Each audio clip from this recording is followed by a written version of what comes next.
Hello. Hi, Cassandra. How are you doing? Hi, I'm doing good. How are you? Good.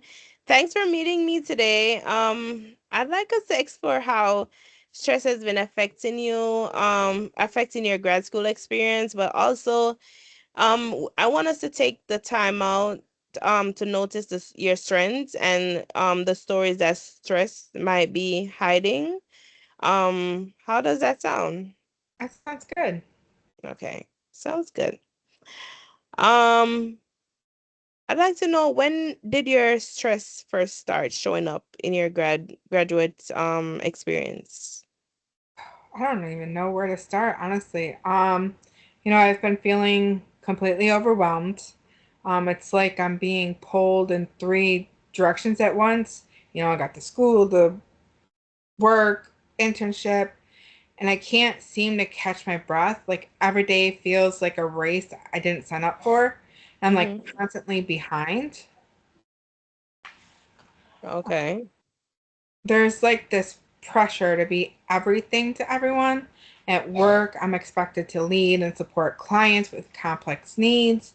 And at school, like I'm supposed to be thoughtful, articulate, and academically sharp. Um, Mm-hmm. at my internship, I'm trying to learn and contribute, but I often feel like I'm just trying to survive. It it's exhausting, honestly. Mm-hmm. I could imagine. That's a lot to, you've summarized just now, and I could understand why your stress level is so high. Um, if you imagine stress as a character or a force, how would you describe the way it speaks to you or affects your day? Hmm. I've started noticing like this internal voice. I call it the critic. It tells me that I'm not doing enough, that I should be more organized, more efficient, more capable. It doesn't care that like I'm trying. It only sees like what I'm missing, what's imperfect. Um, Okay, so you would could you repeat, what would you call it again? the Critic? critic. Yeah. Okay. So right there and then, you found a name to give to your stress, Hmm. because you see how it influences, and affects your day to day. Hmm. Yes. Okay. When did you come about to give it a name or separate it from you? Um, I have to say when it's like when I started feeling so much stress, feeling overwhelmed that everything, my whole body is, it's so hard to explain. Like my whole body is just tired that I just want to like crawl under a bed and go to sleep, you know. Mm-hmm. Not only work and internship and school that I have, but I also have family responsibilities and to finding the time to get everything done. And then you got this, of course, this stuff in your head that's saying, well, you should have been better than that at this. You should have gotten a better grade than this. What did you do wrong? Like it's constantly in my head with Mm-hmm. everything going on. Okay. So, what are some tricks that your stress have used to convince you that you're not doing enough? Like, what are some things like it plays on your mind? Like, how does it convince you that, hey, I'm not doing enough, or I could do more, even though you're doing so much and it's causing stress to you? Like, what makes you feel like you have to keep giving more? Um, so as you know, they have the critic. There is like another voice inside, like saying it's more quieter. But it's my own voice. It reminds me why I'm here. Like I chose this path because I care deeply. That I value growth, integrity, and compassion. That I'm not just checking off boxes. I'm trying to become someone who makes a difference. I'm learning to reframe my story. Like instead of failing, I'm trying to say I'm learning to carry a lot with care. Mm-hmm. That I'm not broken, that I'm just stretched thin, and I need to remind myself that's okay.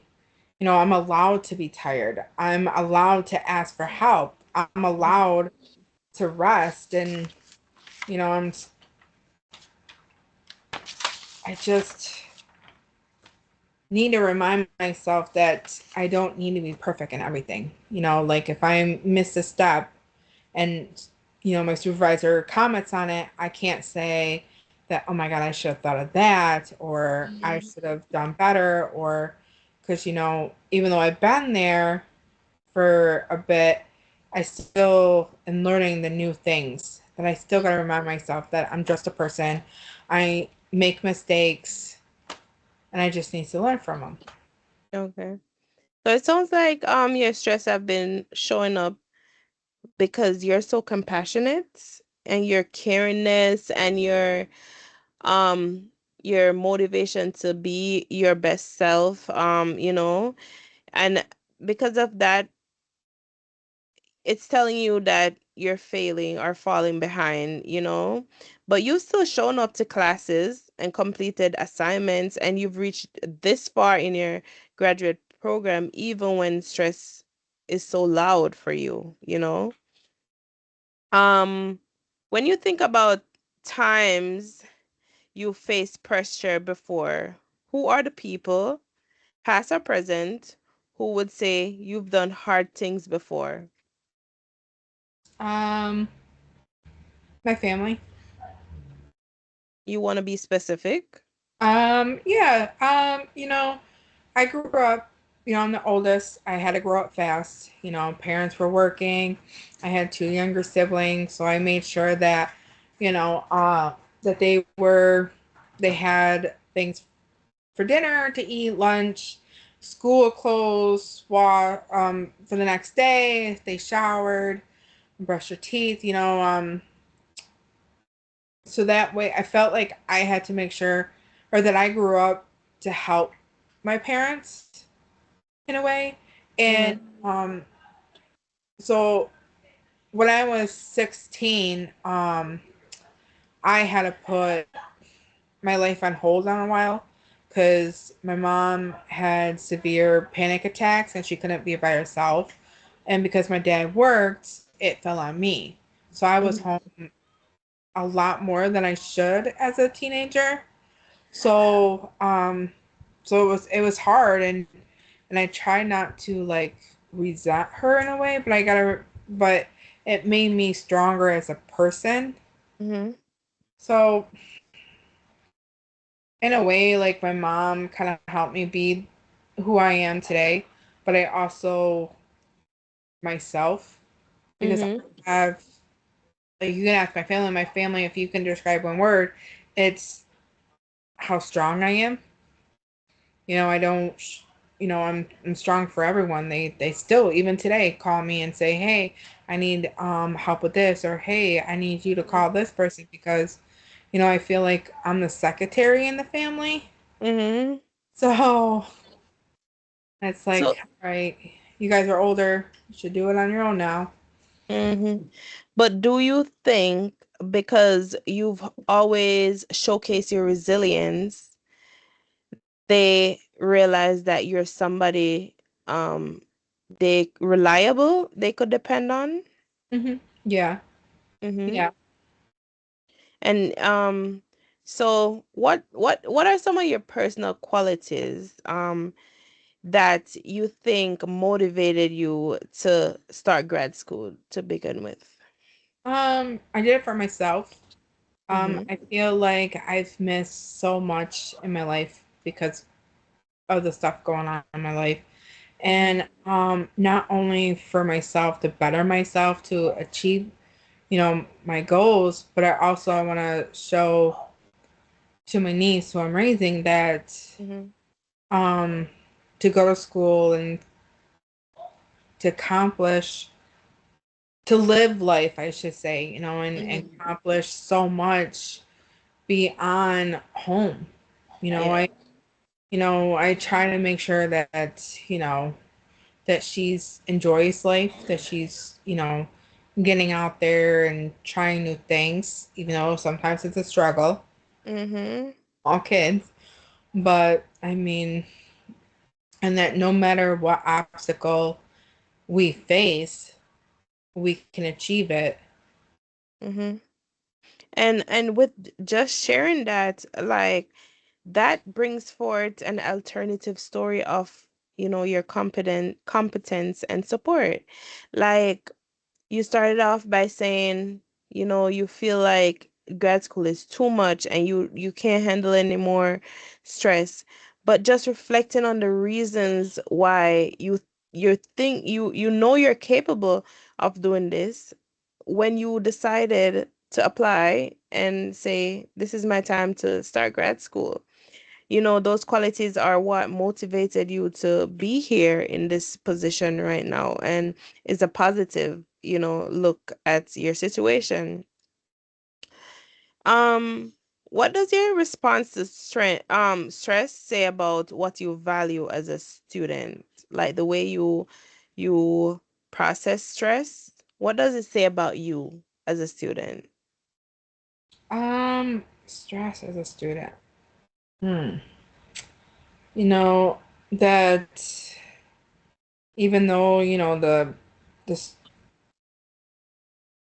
assignments are more than before, I feel like there's more paper, there's more assignments, there's more things every week. And I think if I can accomplish that class assignments and get a good grade, even though I stress it out throughout the week, um, Mm-hmm. I feel like the stress pushes me to pushes me to like get better grades, get better at the assignments each time. Mm-hmm. And I know that's not good because stress is definitely not good for for your body and your mind. But stress kind of pushes me uh, to be better. If Mm-hmm. Mm-hmm. that, And that's that, that's a factual way to look at it. Like you're a committed learner, so no matter how much you're stressed, it motivates you. Like it pushes you to get things done. So you're so committed to getting this degree, even though you're expressing your stress and frustration at times, you're committed to get it done because Mhm, it pushes you to your limit. mhm. Yes. Mhm. Yeah. Um, so, what is one small action you can take this week to align with your story you want stress not to control? Um, I need to remind myself that I'm not just reacting, I'm choosing. I'm choosing to show up even when it's hard. I'm choosing to honor my values even when I'm lost. I'm choosing to rewrite the narrative so it reflects who I am and not just what I fear. Mhm. That the critic still shows up, but now I'm learning to talk back, to say, I see you, but I'm writing a different story now, like one that makes space for imperfection, for growth, and for grace. True. Sounds good. Before we go, I want to acknowledge, no, we go, I want you to tell me on a scale of 1 to 10, how confident are you in taking that action?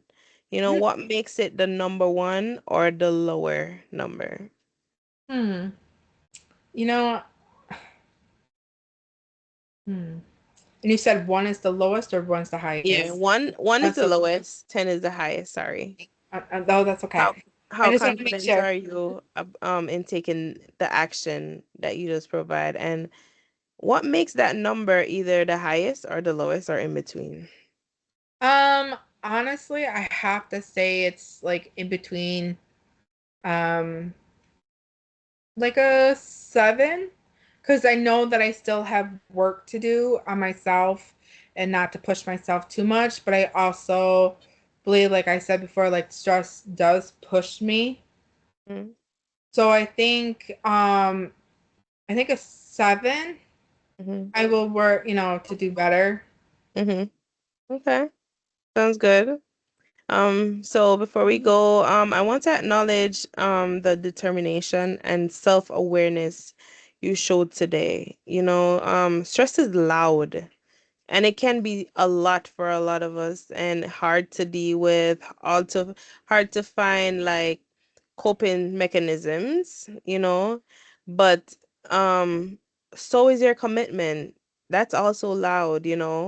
And your commitment will help to improve your confidence to the level that you really think you need to be, to show up and know that you're gonna be okay, even when you feel like you're falling behind or this is too much or feel like giving up. So, that's just a reminder for you. Thank you. I'll definitely remember that. Okay.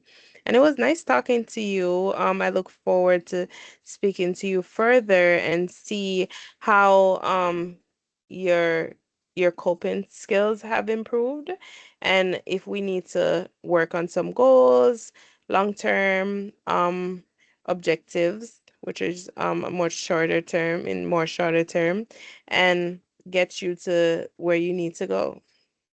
That sounds perfect. And thank you for helping me deal with this. And I am looking forward for next week. Okay, sounds good. Thank you. Have a good night. You're welcome. Good night.